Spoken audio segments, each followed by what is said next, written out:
Well, welcome everybody. For those of you that I have not had the pleasure meeting yet, I am Heidi Weissman. I'm the president of the Addith Israel Sisterhood. And I just wanted to welcome you all to our opening event, Blossoms and Blessings. And yes, I know we've had other events already prior to this, but with the hugging, this was the best time to schedule this for an afternoon. And we have an afternoon full of wonderful blessings and flower arranging for you.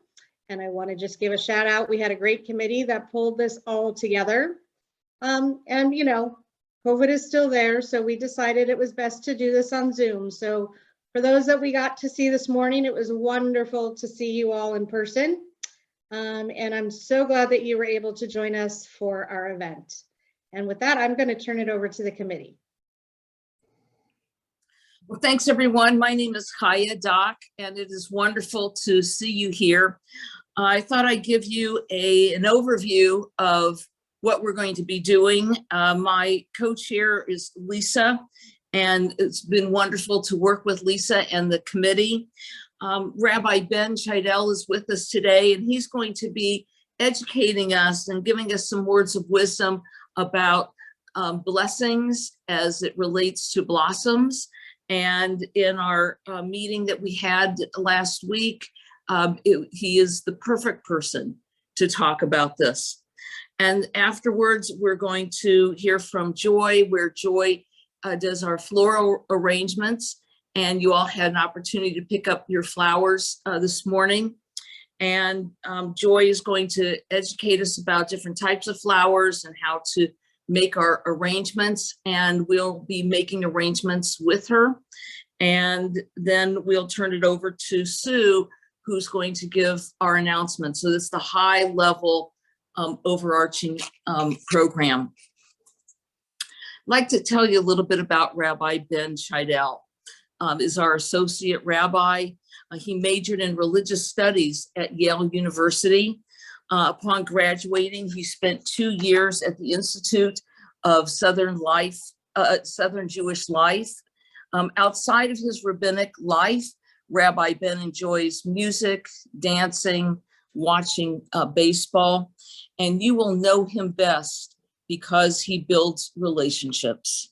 Today, Rabbi Ben will share his thoughts about blessings as it relates to blossoms. And when I was thinking about flowers, not just their flowers that we're putting together, but perennials. He and I had a wonderful conversation about how perennials are so strong. They break through the ground and they have a lot of strength, just as our neshama has many strengths. A few rules before we turn it over to Rabbi Ben. If you could stay muted.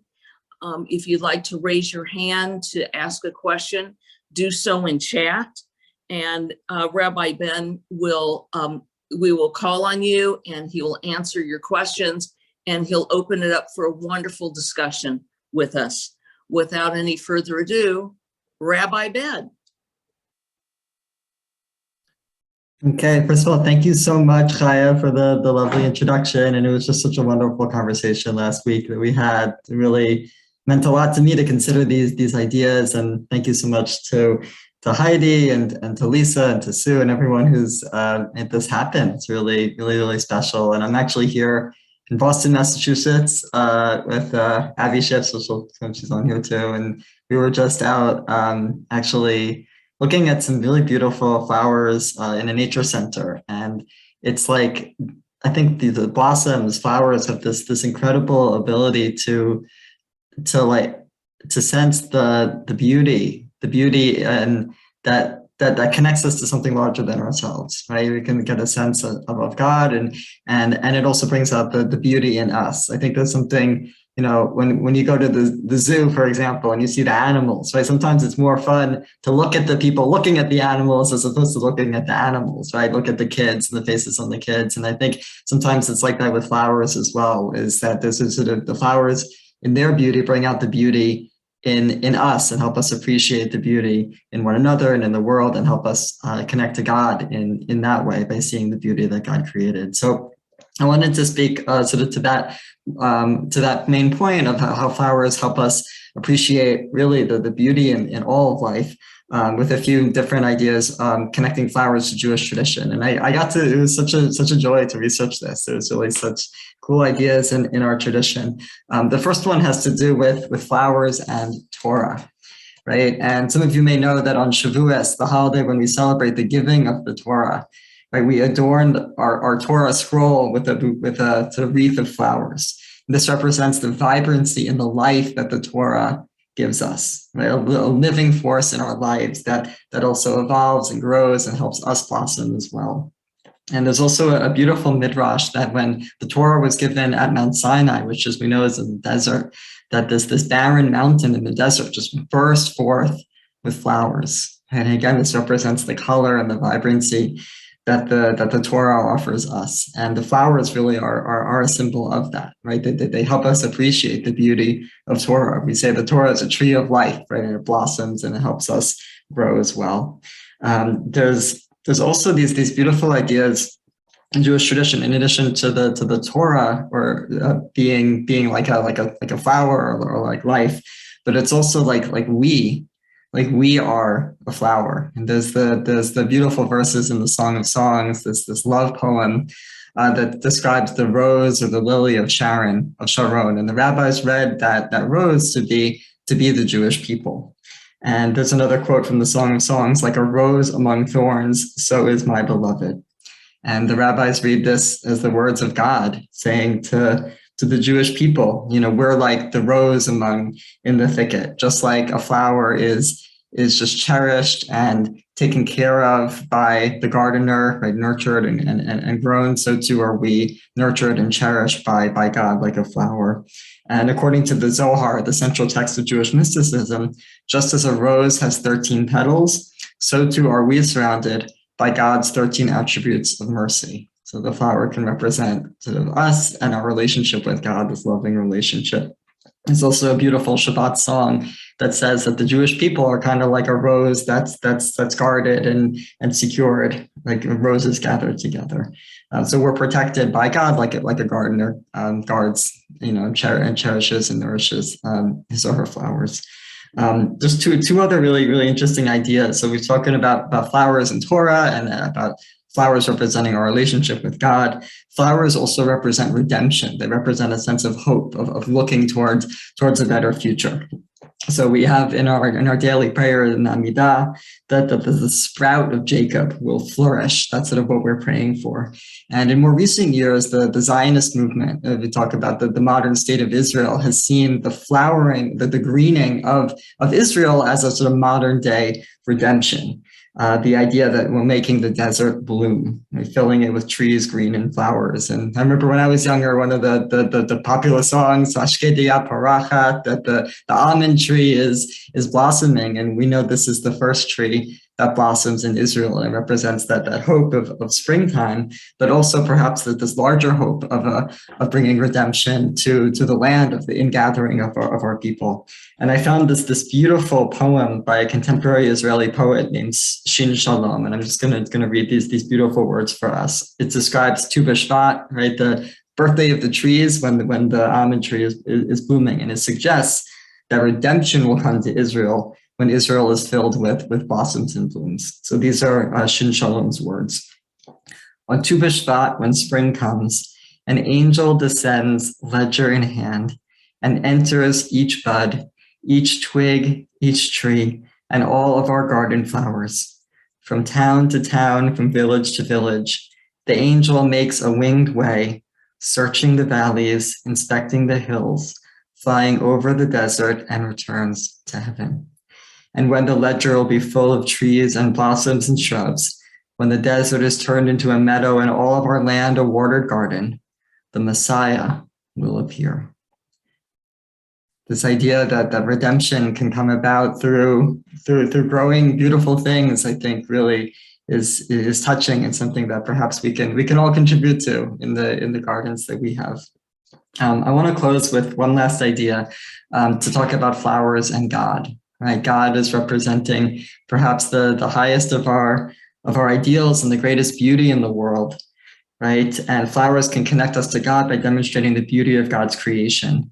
Avraham ibn Ezra, who was a wonderful medieval Torah commentator, he wrote in his poem, God Everywhere, and these are his words: "Wherever I turn my eyes, around on earth or to the heavens, I see you in the field of stars. I see you in the yield of the land, in every breath and sound, a blade of grass, a simple flower, an echo of your holy name." And I think truly these flowers that we'll have the opportunity to arrange, they are the sense that this echo of divinity in the world, this echo of divinity that, as we were saying before, not just represents God, but represents redemption, it represents hope, it represents the beauty in one another as well that is brought out by these beautiful flowers. And I hope that we can learn ways that our tradition, the Jewish tradition, encourages us both to appreciate the beauty in nature that's around us, that connects us to God, and that in turn, by our religion in turn, enables us to appreciate the world that much more. I want to conclude maybe by inviting us as one of these ways to encourage appreciation of the world, to say with me the blessing for smelling flowers. There's a blessing for everything in Judaism. And I put into the chat the one for the ground. I'll put them in again because there's actually two different blessings for flowers. I'm going to put it into the chat right now. There's a blessing for flowers that come from trees like magnolias, or also from like shrubs like roses. And then there's also another blessing for flowers that come up from the ground, like daisies or dandelions, things like that. So I think these ones are from the ground. So I'll say the blessing, the second one, but feel free to say the blessing for whatever flower you have, and we can just appreciate these flowers and where they come from. Baruch atah Adonai Eloheinu melech haolam borei isvei v'samim. All right. I think now I'm going to turn it over to Chaya and we'll have some conversation. Well, Rabbi, that was wonderful. You brought up many factors. You talked about the flowers in the Torah and adorning our Torah scroll with flowers. You talked about the barrenness of the soil and having a burst of flowers come forth. You reminded us that the Torah is a tree of life and that we are each a flower ourselves. So as you referenced the Song of Songs, you talked about 13 petals. This was really interesting. You talked about 13 petals and 13 attributes of mercy. So it was an interesting connection that you just made. You talked about the protector of the garden, as we are protectors of the flower. Flower also represents redemption as a better future for ourselves. You mentioned, as we are all Zionists, you mentioned that there's greening of Israel, this having a symbol of hope for us and an echoing of divinity in the world. I'd like to open it up for any questions to the rabbi that we might have. So who has a question? Who is the first question for the rabbi?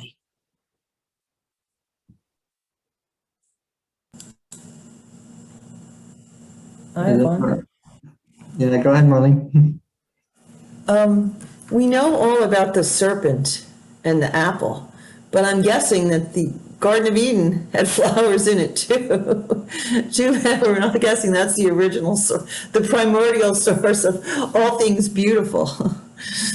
I would imagine that was a beautiful place with lots of wherever it was. So it was called Gan, right? And isn't that the name of the place where children go to school, kindergarten? It's Gan. It's a garden, and I'm guessing it's symbolic as well, with all the tree of life and all the learning. But children draw with different colors, and I guess they gather little flowers around. But I just didn't know if there was any specific references to flowers in the Garden of Eden. Yeah. Probably not. Probably not. That's a great question. I have to look into it. I know that the Torah mentions about all the different parts of creation are kind of made like according to their kind and the seeds, and that they're able to reproduce. And we know that flowers are an essential part of propagating the life of the plants, right? So of course they were there. But you mentioned the idea of the garden, right? That Adam and Eve were placed into the Garden of Eden to till it and to guard it, right? Just like, as Kaya mentioned, we spoke about how, a rose takes someone to guard it and to nourish it and to protect it from all those animals that want to eat, our plants. So in the same way, we were, the original human beings were there to really nurture the garden, and that, by taking care of our plants, we're really living up to that ideal. Yeah. Thank you. Rabbi, we talked when we met about roses and how a rose is absolutely so beautiful and it smells so nice. And yet, as we look at its stem, there's some thorns along the way. And so just as we are human beings, I'm going to ask you to talk about this a little bit. Just as we are human beings, we have, two parts to us.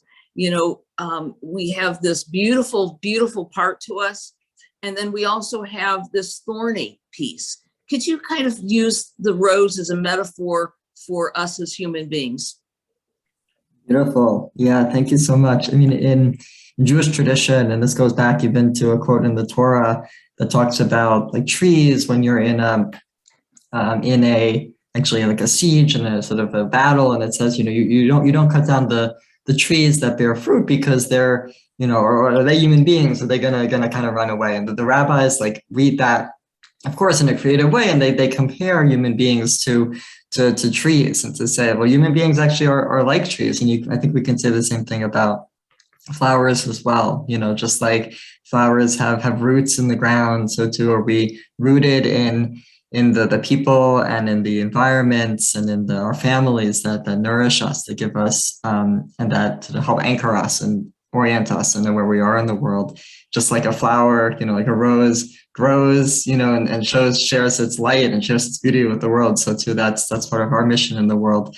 And then yes, like we all have sort of parts of ourselves that maybe are thornier than others, and the challenge is how do we put out our best petal, you could say, and into the world, and when we're looking at others too, how can we really appreciate the flowering and the blossoming of them, and do whatever we can to nourish that and to embrace that. So beautiful. Yeah. Thank you.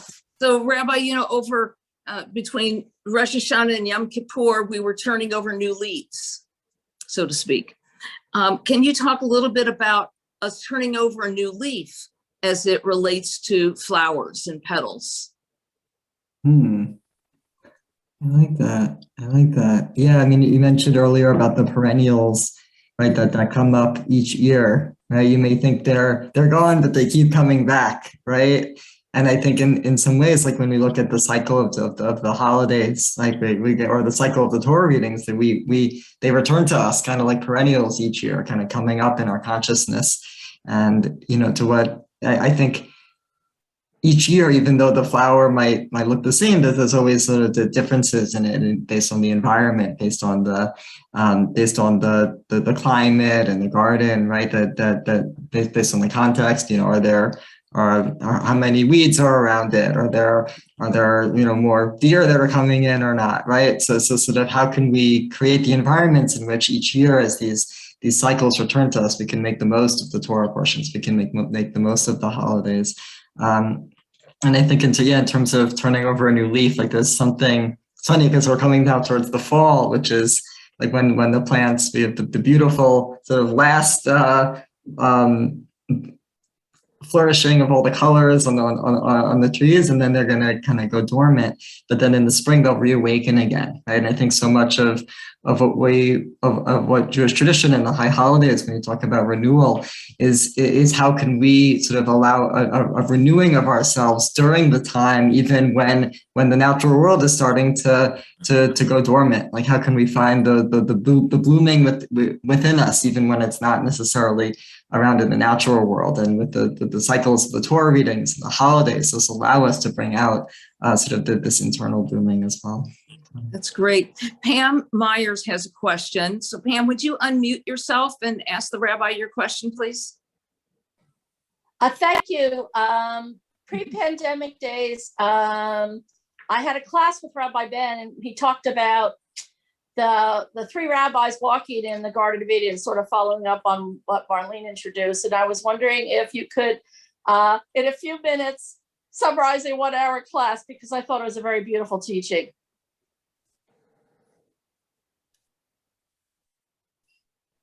Yeah, that's quite a midrash. It's about these, I think it was 4 rabbis who were went into the Garden of Eden, and they're in sort of the orchard, which is this prominent image in Jewish mysticism, like the sort of the holy orchard.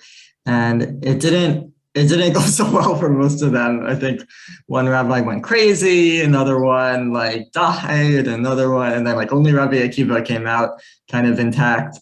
One of the rabbis, Elisha ben Avuya, became a heretic or whatever. He got into Greek philosophy, which for them was sort of more off the path. But it shows kind of I think, and I'm really glad, Pam, you brought this up, because I think there's a sort of intoxicating beauty when we talk about flowers, or even the sort of spirituality, the divinity, when you talk about these spiritual connections. And we see this in the Torah when people approach the sacred precinct in the tabernacle, it can be dangerous, right? Aaron's sons come up with a strange fire and they're sort of zapped by it. And sometimes when we experience these incredibly beautiful moments, right, there's also sometimes a danger to be sort of totally swept away by it. Like if you're driving and you notice a beautiful sunset, right, you don't want to get too distracted by that sunset, right? And I think sometimes like this holy orchard that these rabbis maybe got so enthralled by the sort of the pleasure and the power of the divinity, and it brought them away from this world and their ability to make an impact in this world. And I think sort of the challenge is whenever we're appreciating something beautiful, right? Whenever we're connecting to something larger than ourselves, and it might feel really, really beautiful, but how can that be channeled into constructive uses? How can that be sort of used in a balanced way, in a moderated way, in a life affirming way, right? That's how, God willing, our flower arranging today, which I'm so grateful for, that it can sort of add beauty to our lives and not sort of take us away from our lives. Yeah. Mm-hmm. Thank you. So we give flowers as a demonstration of our love and our care for people. We set flowers at our Shabbos tables to make them a very holy place. We give flowers to the ill, so the ill can turn and look at the flowers and feel calm. And Rabbi, do you have any final words of blossoms and flowers and blessings for us? Yeah, I'm so glad you brought up about the flowers, giving flowers to those who are sick, and flowers at our dinner tables, because actually both of those places, the sick bed and the Shabbat table, interesting in different ways, but they're both actually described in rabbinic literature as being places where God can be found, right? Where when you visit those who are sick, there's an incredible holiness that happens there, and not only in helping someone, which is that's the main point, but in helping someone, you're giving in a way like God is giving, and you're coming close to God. And in the same way, our Shabbat dinner table is kind of like an altar, where we feel like in the ancient temple. And in both of these places, we bring flowers. Right? Like flowers are helping create this sacred space. And that's my hope for us today, is that what we're doing is it's not just to appreciate the aesthetics of it, but that the aesthetics will really point to something deeper, right? As a Kehillah Kadosha, as a holy community that we are. So thank you so much, Chaya, for this lovely conversation, and to everyone for the opportunity to be here with you. Yeah, well, Yasha Koach, Rabbi, thank you. So now I want to turn it over to Lisa Kadosh. Lisa, take it away. Thank you, Chaya, and thank you, Rabbi Ben. I would like to introduce Joy today. Joy has always loved flowers. By the age of 5, she was growing marigolds in Dixie cups in her bedroom windowsill. By age 13, things got serious when she walked into a wholesale greenhouse, lied about her age, and got a job sticking mum slips into rooting hormone and then into smallpox. After a long, hot summer planting thousands of mum slips, She asked if she could work in the air-conditioned retail flower shop where she learned the business from the ground up, pun intended. She stripped thousands of rose stems for Valentine's Day bouquets, unloaded 200 pounds of wholesale boxes of fresh flowers, and scrubbed out endless buckets of stinky water, moving on to table arrangements, bridal bouquets, and funeral flowers. Eventually, Joy paid for college and law school by selling and arranging flowers, along with the occasional bartending job. Her work has been exhibited at the Cincinnati Art Museum and at several bridal shows in the Cincinnati area. You'll find fresh flowers all over Joy and Ellen's home. When we do this program, please do take pictures, everyone, and send them to, and maybe we'll put this in the chat, aisisterhood@mail.com. And now I would like to introduce Joy Lauren Schussner. Hey, everybody. Thanks for being here. It was good to see all of you this morning. As Lisa was saying, I am a self-taught floral designer, along with having had some on-the-job training. You can go to school for this. Lots of what am I looking for? Career colleges and Vogue high schools have arranging classes, but I think it's more fun to use what you like and what you want to use and what you appreciate to have in your house. One of the things I was going to do today was I was going to show you how to make something from leftovers. But we had so many people that wanted to do this, there are not a lot of leftovers. So I had to rescue some flowers and we'll use those. Perfect. First of all, some thank yous. I want to thank the committee that was in charge of getting this done. Sue Pressman and her daughter Jada, very helpful this morning. We appreciate that. Haya Doak, Heidi Weissman, Marlene Ostro, who came on Friday to the Hyde Park Kroger's and helped us schlep all the buckets over here. Debbie Lempert, who's right here. You can't see her. She's off camera, but she's my tech person. Wanda Pitzela, she couldn't join us today, but she has been on this committee. Also like to recognize my helper. Rosie has also schlepped a lot of buckets. Raise your hand.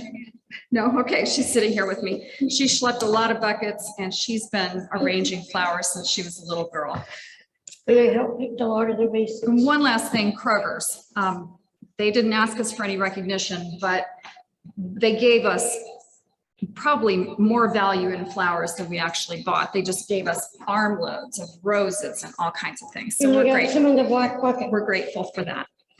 All right, the basics. First of all, I learned something not too long ago that I had never heard before, but it makes sense. In France, you don't ever bring arranged flowers. French women are insulted if you bring the flowers prearranged. It always goes in a box or a cellophane posy, because that's part of what French women learn to do. Going to use the freshest flowers that you can possibly get. Kroger is actually the largest retail florist in the country and quickly probably going to be the largest one in the world. So they move a lot of product. In my mind, the best store is Hyde Park, although I've seen some beautiful material at Harper's Point, Kroger's, and also at Blue Ash and at Oakley. But if you really want to get the good stuff, you go on Friday morning. You can kind of pick and choose from the leftovers and the markdowns, because everything is delivered on Fridays, typically early morning for the weekend. So if you want to get the good stuff, get there early and look in the markdown bin. Just a little bit of public health, since that's on all of our minds. Most of the flowers that we have at retail in the US are grown in Ecuador and in Colombia. The spring flowers come from Holland, and also Israel has some retail flower operations. But the reason I tell you that is because there are lots of chemicals that are still legal in other countries that you don't want on your kitchen counter, on your hands, your dog licking it up. You want to make sure that whatever you use to arrange flowers, whatever surface, you clean it afterwards. And that also includes your hands, because there are bacteria that grow on flowers that human beings don't need. First thing you should do when you get home from wherever it is you're getting flowers is to get yourself a bucket. These black buckets are wholesale buckets. They give them away at Kroger's. They gave us probably 5 or 6 on Friday, plus I had another half dozen at home.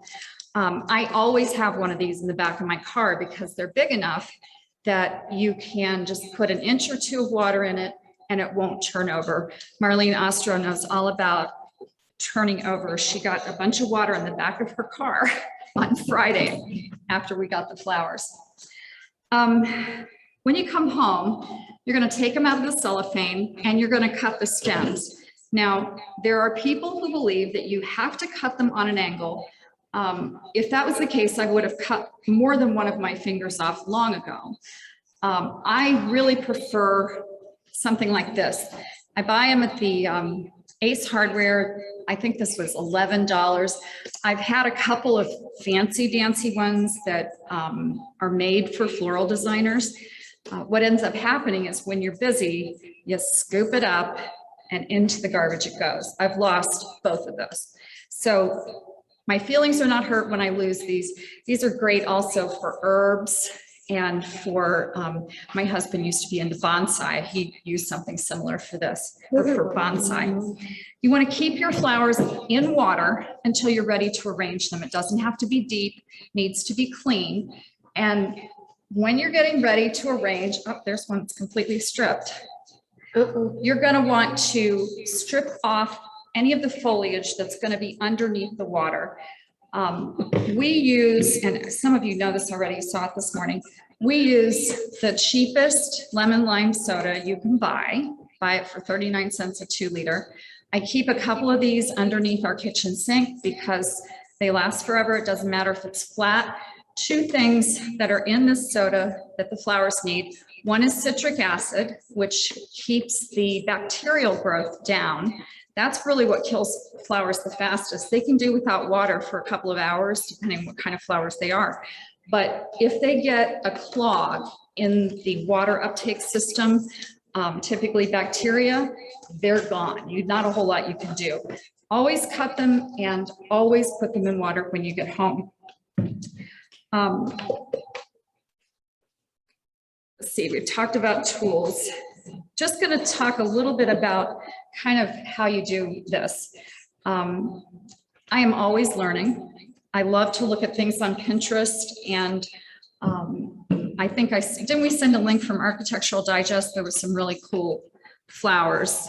Yeah, that's one of the ones that Sue sent. Always looking for ideas, always looking for different kinds of arrangements. There are some basics, just kind of give you an idea. This is what we call a lily vase. They're cheap. They come in by the gross to any retail florist. They come in a couple different sizes, and they're nice because they're heavy. They hold a lot of water, and they kind of have this flared lip that helps you do a really nice job on roses and also on lilies. I'm going to do, I think, either 3 or 4 arrangements today. And I've never taught this before to a group. I've taught it to one person, but I've never taught it to a group. So I would encourage you to ask any questions that you might have.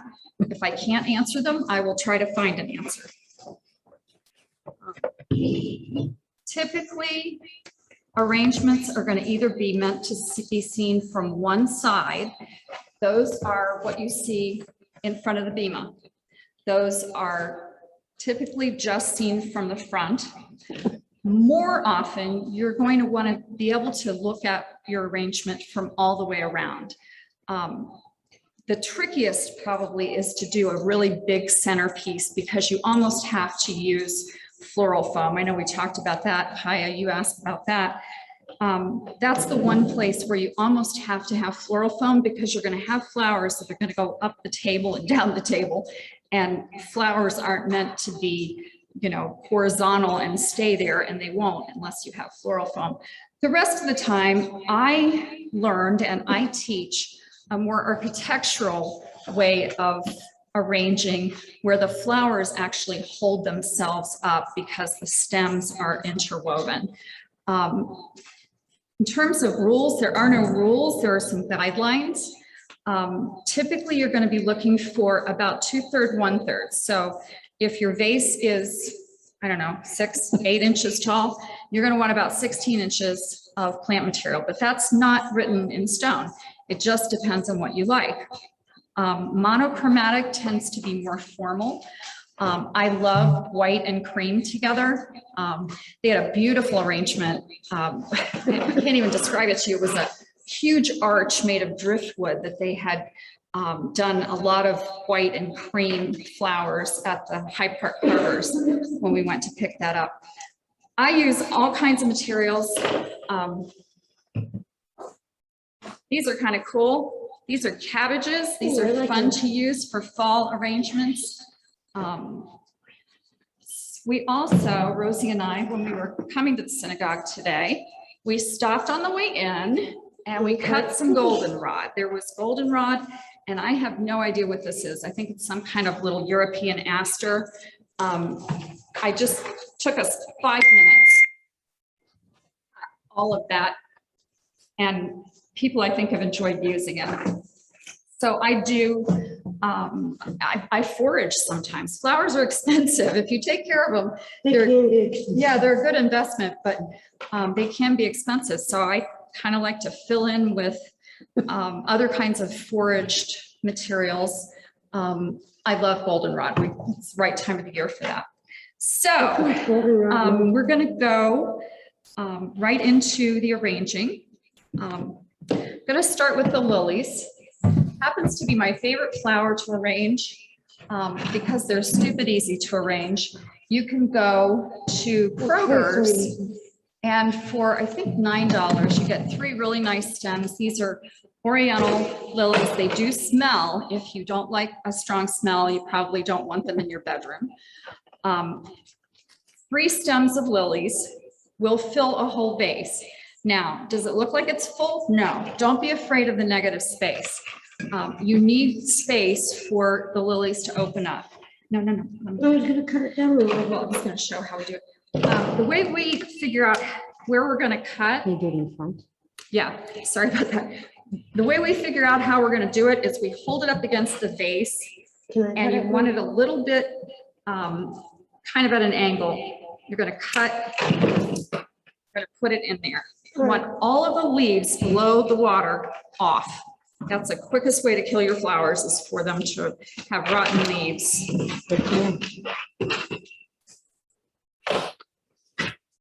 Can I cut some? Talked about this. This is a really simple thing. You get a lot of bang for your buck. I don't know if you can see or not, but down in that vase, those 3 stems are interwoven so that the flowers themselves will stand up without any more hardware. This will last, if you take care of it and keep it out of the sun, this kind of arrangement of lilies will last sometimes 10 or 12 days.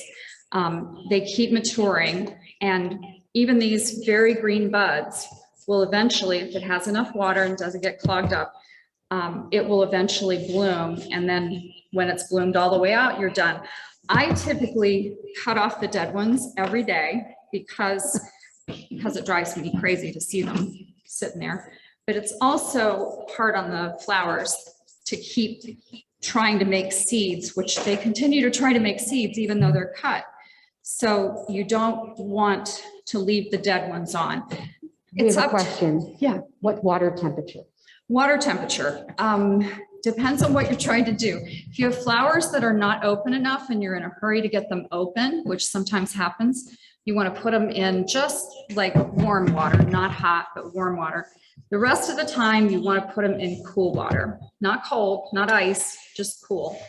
And one thing that, did I mention the, yeah, I mentioned the soda that we use. We use about half lemon lime soda and about half water, and keep them topped up. Now you can do all kinds of things with this. You don't have to just leave it like this. This is the lazy woman's way to do it. This is what I do. We can put goldenrod in it, and it's beautiful while you're waiting for the lilies to open up. So that's a good lesson. Now you can also buy, 3 packages and get a total of 9 stems.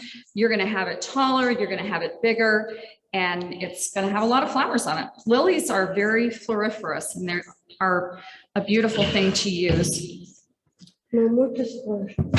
Lots of flowers. So that's how we do the lilies. I'm going to do just a little bud vase. What should we use? What color? We're going to use those in the roses. I should have asked you what color over here. Grab me a couple of good ones.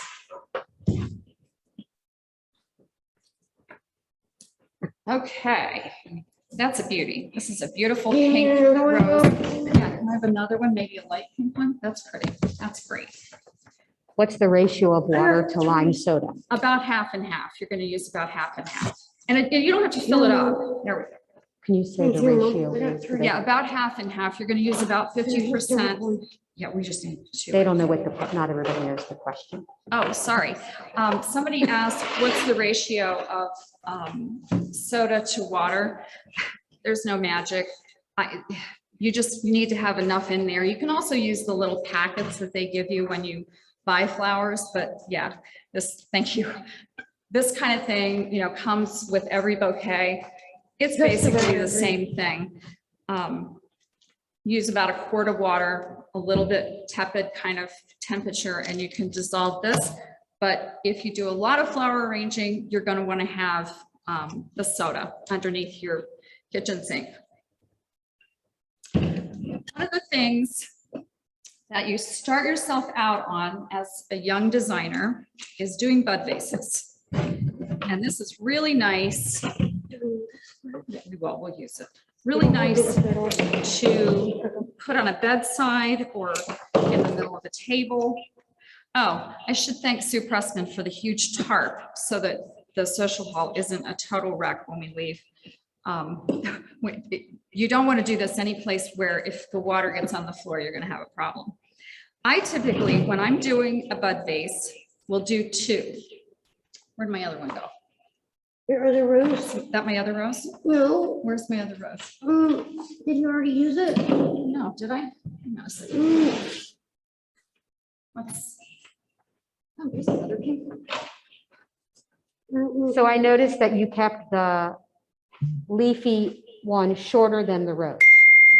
Yes, you want a background. You don't want them to kind of be the star.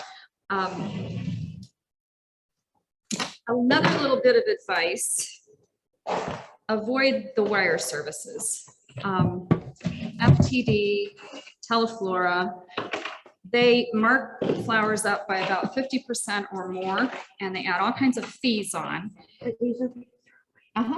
And that is ridiculous. Floral shops are like any other small business. They typically work on the margin. And it's just better if you call directly.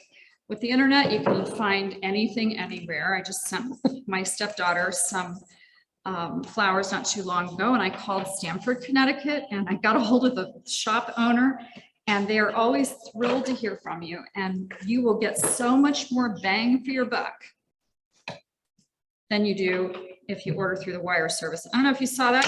This one was just too tall. Want it down there a little bit. Can I cut that one for you? I have no idea what this is called. Does anybody know what this is? This white stuff? It looks like the European aster almost, but I've never seen it before. Quick, easy, use what you have on hand. I failed to mention, you typically are going to need to clean the flowers a little bit. Don't clean them so hard that you lose all the blossoms, but you want to get off any of the bruised ones. So that's kind of where we start. One of the things that How am I on time? You've only been about 5 minutes per arrangement. About 5? Okay. You've only been doing 5 per Okay. arrangement. I'm going to show you how to do a dozen roses. This is something that you can generalize and make bigger bouquets. I have done as many as 12 dozen. It was a really big vase, really heavy. This one, if you use more than about a dozen or 18, you're going to have just too much in here. And sometimes they stuff the vases so full. we don't That'd be need that pretty yet. with the roses. We don't need that yet. I'm just saying it would be pretty with them.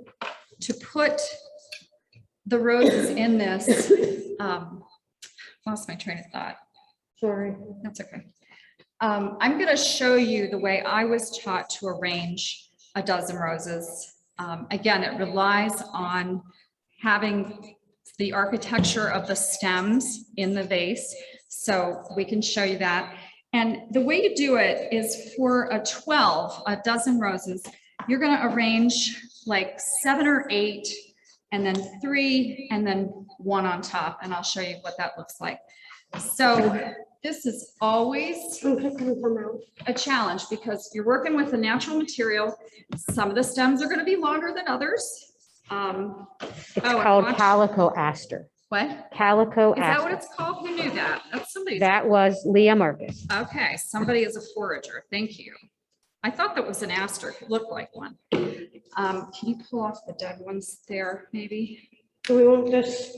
Yeah, we'll use that, but we'll tuck that in at the last. Some people put the greens in first. I can't do that. I have to have the flowers in first so I can kind of know where we're going. Again, you're going to measure. Before you put it in there, don't be afraid to cut twice. There is no magic way to tell kind of what you're going to do. You just kind of have to go with it. There we go. Can you explain that you're That's too crisscrossing? Yeah, I'm crisscrossing the stems in the vase so that they are about helping it stand up.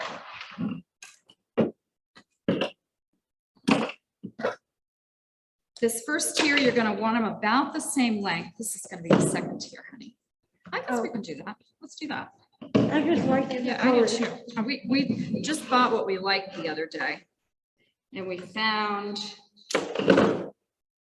these roses, which we thought would be pretty with red. You got another one? Here, I think we're gonna just use the red and the yellow. No, this one. Find another one for that. Mom, there's the yellow rose right there. Grab it. Is everyone experimenting at home? For what? Is everybody experimenting at home now with their own flowers? Yeah, we want to do show and tell. Let's see, 1, 2, 3, 4, 5, 6, 7. So generally you do it. Okay, that's a perfect one for the top. Hold on to that. We don't want to lose that one. That's perfect. You're going to build from the bottom up. Again, I'm going to do what Debbie suggested and show you. Can you see how the stems are crisscrossed in the bottom? That's how it's going to stand up. And she also placed yellow, then red, so they're alternating. Yeah, so you can kind of see. That one was too long, so take it down a little bit. Let's see. I cut it down. You know what? We're going to put some more in here. Thank you. That's perfect. This one where? Give me one more red one. Here's your red. I need one more red one. There we go. You said that was the last one, so. Yeah, that's fine. We're going with more than a dozen in this vase because we have lots of flowers. We might as well use them. Can we put these in? These are cool. Next. Thank you, Kroger's Hyde Park Floral Department team. They were so sweet. They probably gave us a couple of $100 worth of flowers. Okay, so you see the first tier. If you're doing all of the same color, getting it all the same length is not as important as if you can see each individual flower. So let's see, 1, 2, 3, 4, 5, 6, 7, 8, 9, 10. Got 10 here. I think we're going to try for 18. So someone We've got plenty of flowers. asked if there's a specific name for that cutter that you're using. This one? Yeah. This is just an Ace Hardware. I think they call them an herb snip. They fit my hand and I can actually sharpen them on my knife sharpener that I use for my kitchen, which is nice. I also have a pocket knife that's got some sentimental value that I like to use. I don't know if you can see, but that one is now standing up a little higher. This one we're gonna have to save this one Why? because it's too short. Oh, sorry. That's okay. We didn't know. That's quite all right. Be mindful of the rose thorns. Roses have a bacteria that grow on the stems that will give you the mother of all infections in your hand, and you will end up in the emergency room. Yes, I have had that experience, and it was not pretty. I was on antibiotics for several weeks. So are they standing up taller because they are not touching the bottom? No, they're touching the bottom. They are standing up taller because they're cut longer. You're cutting them longer, okay. All right. Can I cut this one? Honey, the only way to cut them, I think, to make sure they're the right height is to do it right by the base. Oh.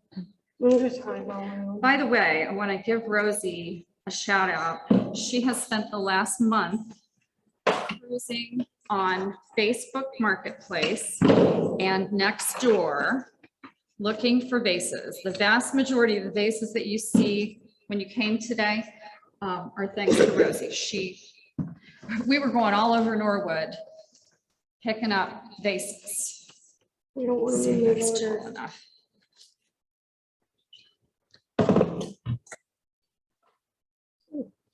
Did I lose a red one? Where's No. my other red one? Can we cut this one? Okay, too short. How are we on time? 224. Now you have the basics of the roses in there. That's too short. We need Oh. a tall one. I'm Oh, sorry. there's a nice tall straight one. I Love didn't that. mean to cut it too That's short. okay. No, no. That's still too short. All right. So sometimes you cut twice and it's still too short. You like this pink one? I think we're just going to use. 20. Mom, I want to put this pink one in there. Hey, that one's falling apart. Yeah, that one's not going to last long. Let's see. In You want terms me to of throw it away? filler, you can just use what you have. Typically, I go to the greens, and don't be afraid to just kind of rearrange them and play with them a little bit. As long as they have enough water and don't get bacteria that stops them up, your flowers are not resentful. They're going to be just fine. I tend to pull apart the greens just because I don't like huge hunks of greens. I don't think they can see what you're doing. Using leather leaf.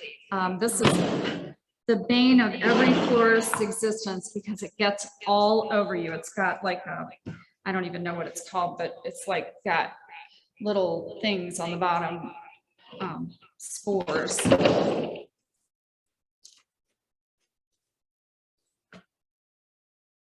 So you just want to put some greens in there. You don't want to overload it with greens. We're going to have some more water. Would you go get me a water bottle? The basket or the bag? Here, Mom. Water, okay. Water from Rosie's water bottle. There we go.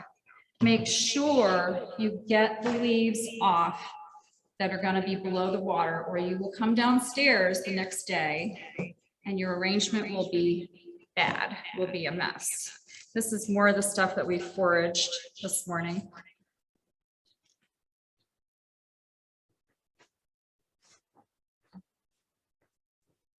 How's everybody doing? I see some flower arranging going on out there.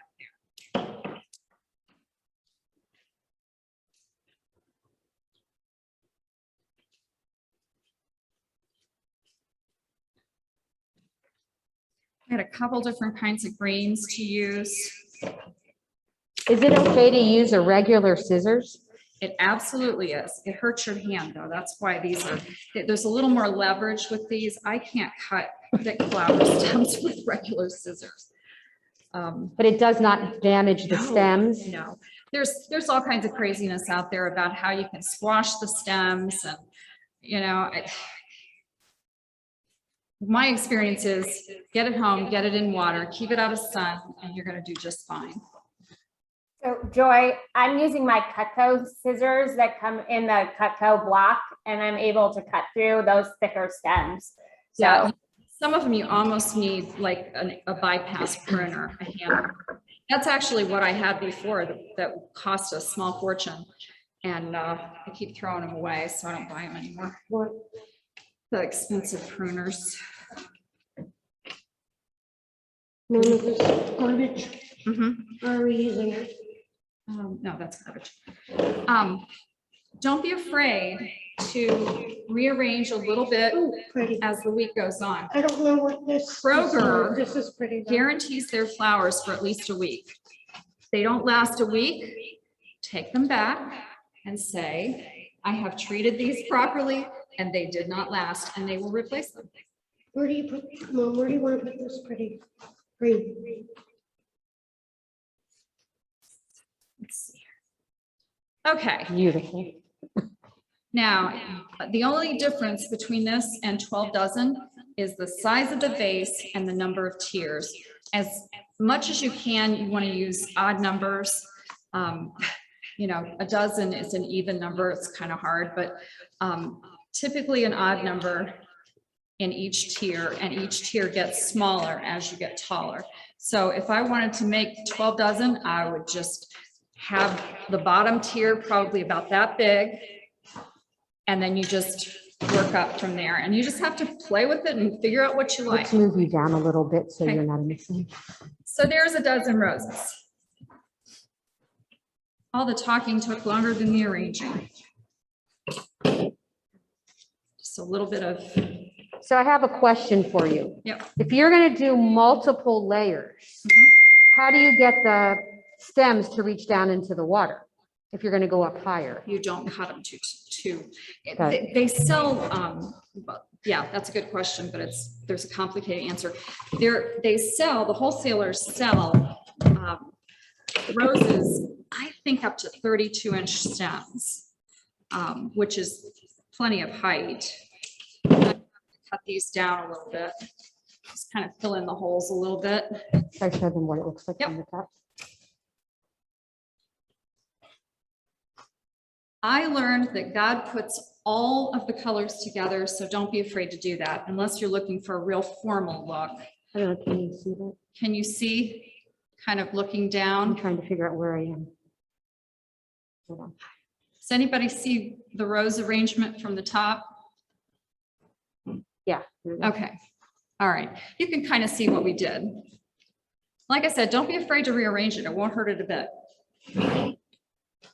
Okay, how are we on time? You have about 20 minutes, 15 minutes. 15 minutes? Okay. All right, I have one more vase. This is just, thank you. This is just gonna sort of be experiential. I had planned to just use what was left, but had to set some stuff aside. But we are gonna use what's left You can come here. down this way. Okay, we're gonna use what's left, and we're gonna make just kind of a little arrangement to go up against a wall. Who else got a cabbage? I think I saw Toby had a cabbage. Marlene. I got a cabbage. Cabbage, okay. These are, I'm not even sure if these are cabbages or just what they are. They're great, they anchor the arrangement. You want something kind of round at the bottom to anchor the arrangement. Can you put it closer? Oh, yeah. Back there a little bit. Let's see, what else? Where's my cabbage? Where's my cabbage? This vase is very tall, so it doesn't really, I mean, it holds the stems without too much trouble.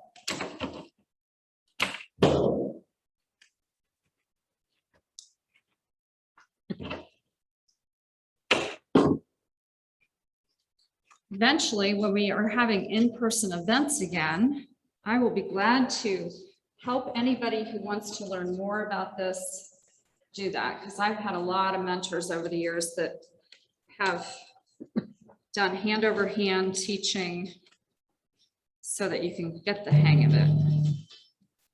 I always had a terrible time with boutonnieres,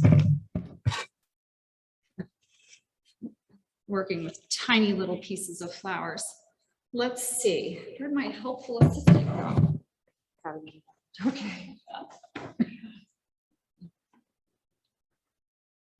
Rosie was in the hospital recently, and she was even working from her hospital bed, finding us vases, so we didn't have to buy vases. Turns out people have a lot of vases that they don't know what to do with. Oh, I don't like that. Just kind of making this up as I go along. Got the cabbage. Let's see what else we need here.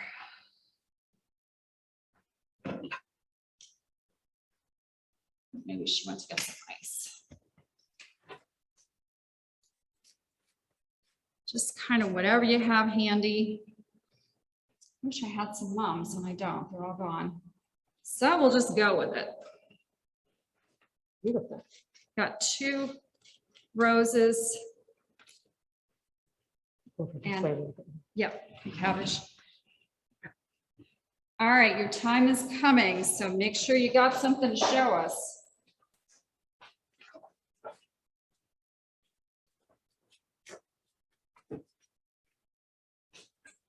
Again, that's crazy asters. Let's see. We are truly getting to the bottom of the barrel. You got it just about right on the number of flowers. Let the flowers that you have suggest the vase and the way you're going to arrange them. I know nothing about Japanese flower arranging, but I know that if somebody was teaching Ikebana, this would be kind of that style of flower arranging. Typically off center, typically not symmetrical. Again, symmetrical is much more formal. Nowadays, almost all bridal bouquets, instead of being wired to death, are just gathered. It's kind of a good look. Oh, I like the purple. All right, so what do we need in there? I'm not sure what we need. Good. Does it look all right? All right. Do you want another rose in there, Mom? I think we don't have room for another one. Right over here somewhere. I think, except you couldn't see it from the front then. I don't know, I'm gonna tuck some of this in, tuck some. I like the multicolored rose. I do too. Can I cut one and put it in? Yeah. Okay. That's why we have the tart.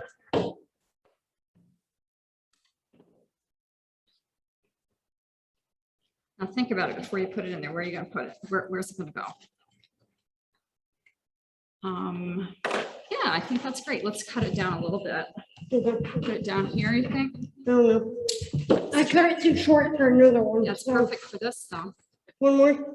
I think not. I Want to don't turn know. it? I think, I don't know. I think it looks You pretty. think? Okay, we'll put another one in there. Because that's all the painted roses that we Just got. keep playing with it until you're happy. Yep. This is the only art that I do.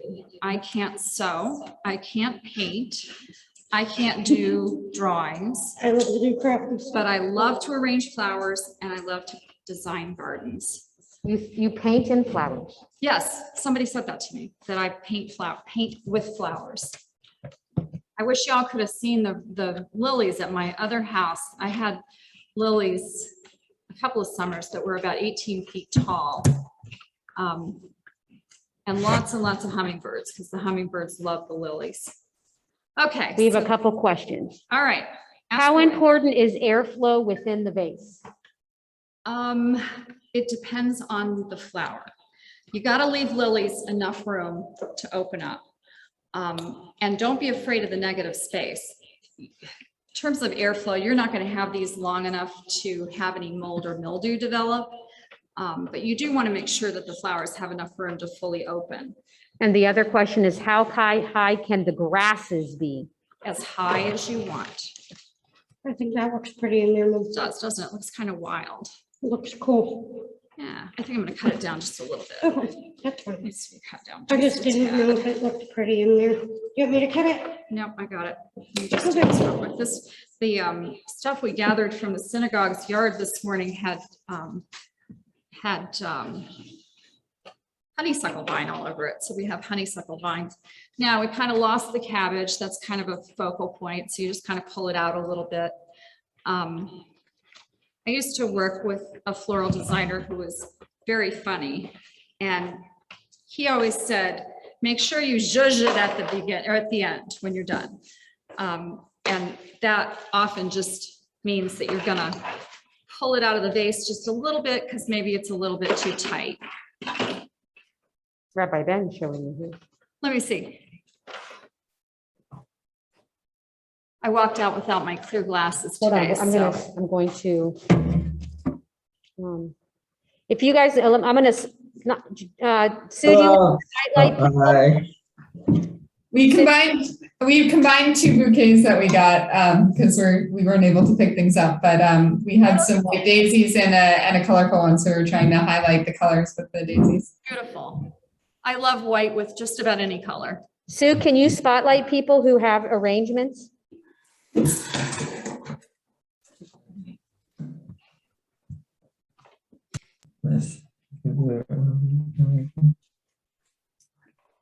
There's Marlene's. Oh, yeah. Beautiful. It is pretty. Marlene, that's beautiful. Thank you. I learned from the best. Ouch. Well done. And your lilies have plenty of room to open up. I hope so. I'll let you know in a week. Marlene, Thank you. when we were at Kroger's on Friday picking flowers, she found some wonderful dried materials that some people were able to get some this morning. That's Rebecca's. Oh, Rebecca. That's the one I got from you guys this morning. And then Howard had given me a bouquet of roses and I rearranged my roses. Beautiful. Beautiful. Looks lovely. Who else? Somebody else. Who's that? They're Pam's. Pam. Okay. Yeah. Beautiful. I like the Show us, purple. can you show us your vase? I like the purple. Yeah. I had to, Rosie, I had to raid my Alstroemeria, which I buy every other week at Kroger's Blue Ash, and to get a couple of purples. Because it was, I was too bare, so. That is $4 every 2 weeks, Alstroemeria, last 2 weeks, and I think they're beautiful. I love the purples, Rosie. exactly right. And the Alstroemeria, Purple looks awesome in that. I like it. they sometimes are called Peruvian lilies, and I don't have an example here. But they last a long time. They're cheap.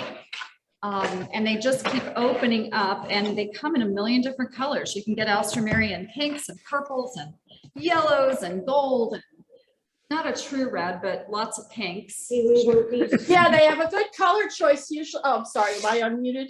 No, you're Yeah. fine. Oh, you're on. Yeah, they have a good color choice usually at the Blue Ash Kroger's, and since no one's masking there, I only go every 2 weeks now. Yeah, if you treat those Alstroemeria right, you can sometimes even get longer than 2 weeks out of them. And there's Miriam Parker. There's Miriam. Oh, yeah. Whose is that? That's the, Whose is that one? Miriam that's Parker. Miriam Parker, and she got one of the hydrangeas. I had never seen hydrangeas dyed like they have them on Friday. We picked up a few of them. That's cool. Looks like a cool vase too. Yeah. Who's There's that? Deb.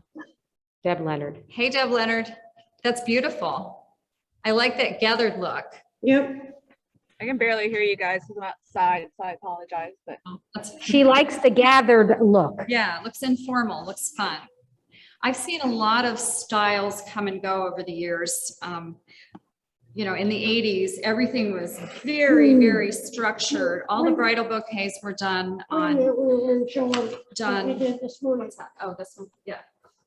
This is one that Rosie did this morning. That I really like putting together. She's got some, is it okay if I move this one a little bit? Okay. You can move them, yeah. Oh, that's too short. I should have left it where it was. I should have just left it. I like putting flowers together like Yeah. that. if you come to my house and were to Or look, my house. I have flowers in just about every room. And did you, Sue, did you have that picture of Alan and me the day we got married? Yes, give me a minute. I'll pull that up. I'm showing Gilda now. Oh, Gilda, Ooh, beautiful. ooh, ooh, that's the one I really wanted to You're on see. mute. Can I see it? That's why it just asked me if I wanted to unmute. That's lovely. I learned today that I shouldn't just bring them home, whack off the bottoms and shove them in a vase. That's what I do. That's what I do.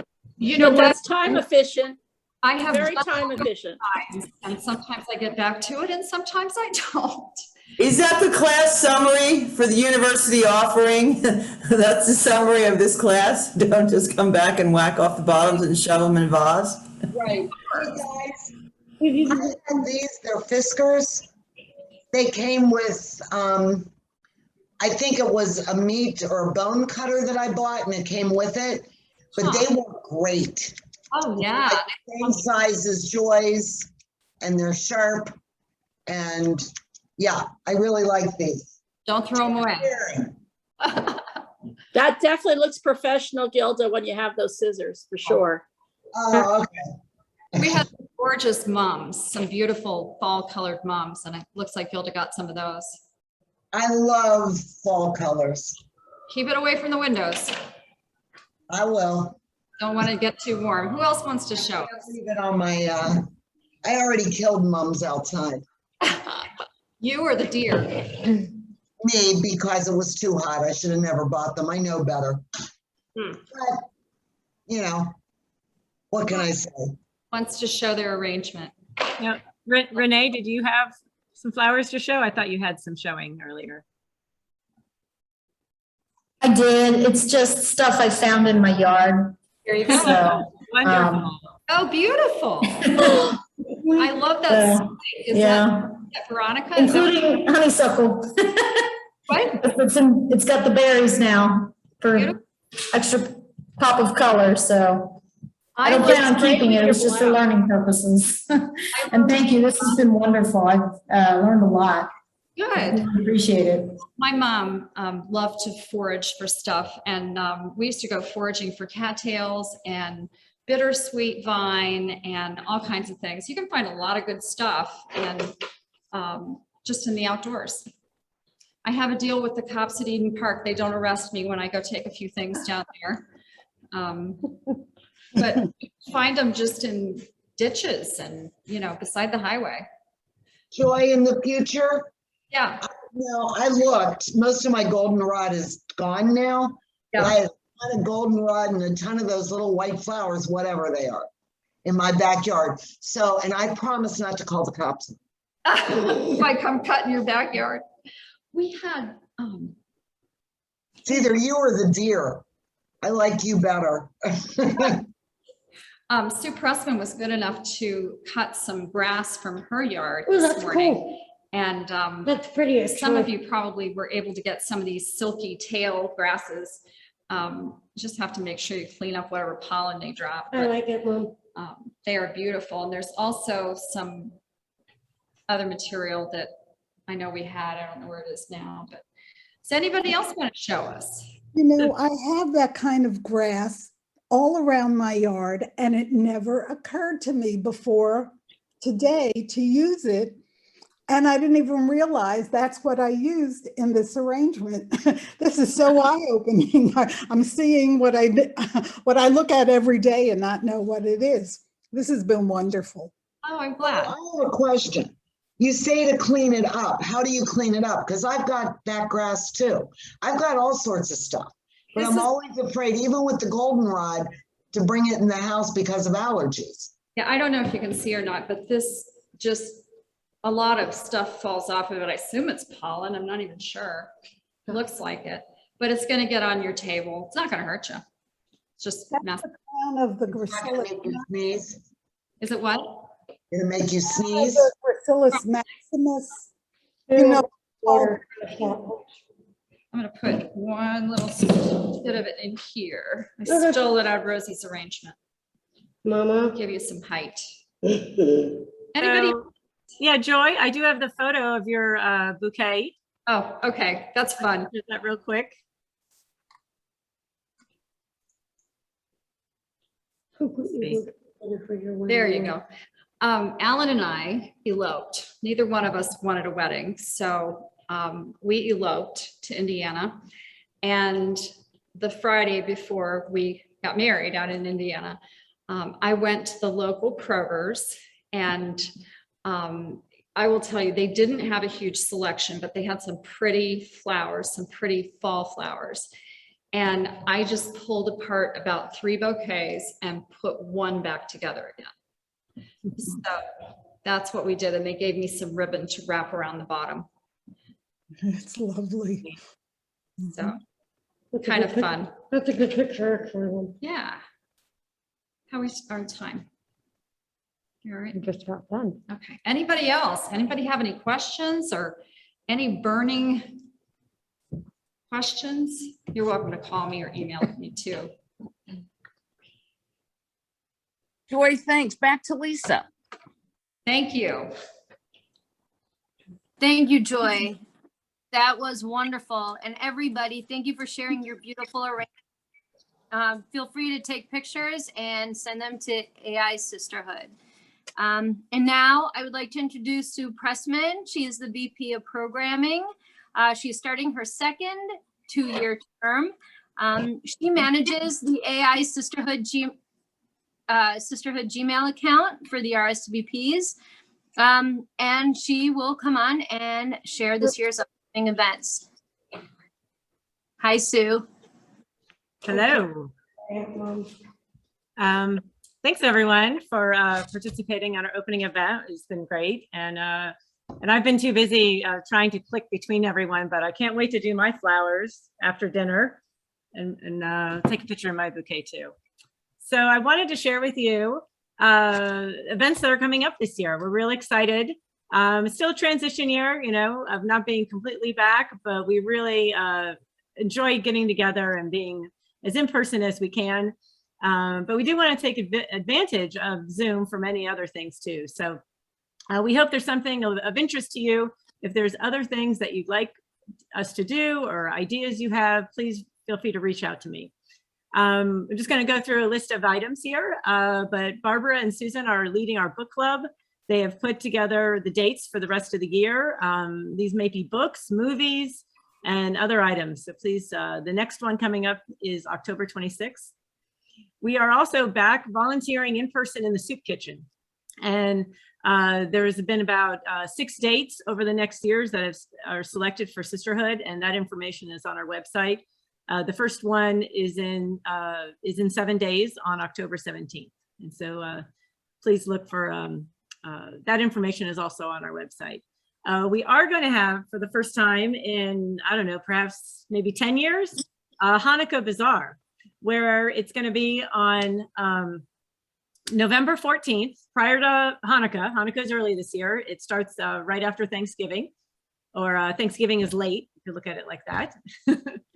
But our gift shop will be open with all the new merchandise that we have. And we have currently 5 vendors committed and coming also to sell their wares. And we're very excited on that day. That date, November 14th, we are looking for volunteers to help as well as to come shop. And it is the same date as the religious school Hanukkah fair for the children. So the children can buy gifts for their family and parents, for their families. So we're looking forward to bringing that back. That has been some time for that. We also are planning some Rosh Hadosh programming, latkes and vodkas, Sisterhood Shabbat. We do have a date on Sisterhood Shabbat, January 29th. And Rabbi Elena Stein and Gilda are the chairs. And so we'll be reaching out to fill the positions. We are looking to have that in person, planning on that. We will have Torah Fund with 2 events, like we did last year, where we had a Zoom event online and then an in-person later in the year, as well as we're planning other arts and crafts presentations speckled throughout the calendar. So please reach out to me if you have any ideas or you want to be a part of a committee. There's many different ways to help out. And that's all I have for announcements. So if anyone has anything else to say, I'll take it back to Haya for the closing. So thanks, Sue. You know, it's a full year and the planning committee has just done a great job, and the wonderful opening for today. So that was wonderful. Thanks, Sue. Would like to close in thanking Lisa Kadosh, Sue Pressman, your daughter, Jana, Heidi Weissman, Deb Lempert, Wanda Petzel, of course, Rosie, Marlene Ostro. Joy, you were just amazing. You know, the way you taught the 4 arrangements was terrific. And of course, Rabbi Ben and his presentation about flowers and blossoms. We're going to stay online. We've got about 7 more minutes. We're going to stay online, and you all can unmute and kibitz with one another. Thanks for a great opening. Hey guys, this was fun. Where do we send photos? You can send them to the account where we take RSVPs. It's aisisterhood@gmail.com. Got it. And Thanks. I will work with Deb Leonard. We'll put them up on our website. And There's some of just you if you want to just do your own group. Thank you so much, everyone. Thank you. This was really great. This is really fun. Yeah. It's good seeing you guys. Thank you, Joy, for doing this. It was fun. Thank you, Joy. And I'm going back into the family room so I can hear what the yelling is about. But anyway, thank you. And so we want to also are losing or winning, one of the two. So we also want to Hold thank on a minute. Mikey. What's going on? So I want to interrupt for a second because We're Mikey losing by did a great 2. job with the food. How did you enjoy the food? We want to thank Mikey. It was good. I love it. Was it a pumpkin muffin or a carrot muffin? I didn't know. I couldn't decide. Otherwise, it was good. I ate the cookie. Yeah. I'm kind of concerned. I didn't know there was egg salad in there, and I ran errands for like an hour after I left. So I'm sorry about that. Think about that one. No, that's okay. I didn't tell people when they came to pick it up. Yeah. I took it out and I went, oh. You know what? We ate it, and I did yoga afterwards. So. Oh, okay. And Howard's alive. Howard's alive, so you can eat it. The cookies were fine. The cookies were good, except why would you ruin a good cookie by putting raisins in it? But that's just me. I thought it was delicious. I forgot something when working with flowers and you're outside in your backyard. A whole lot of bees came to help me, so I had to come back into the house. I thought about going outside and I ended up not. So I'm glad I didn't. So for that very reason. I thought about it too, but I didn't. I was trying to guys. I'm heading off. Good seeing everybody. Bye. Thanks, everyone. All right, Thank bye-bye. you to all of you. It was a great program. Wonderful program. Thank you, Debbie. Thank you. Bye, everybody. Bye. Bye-bye.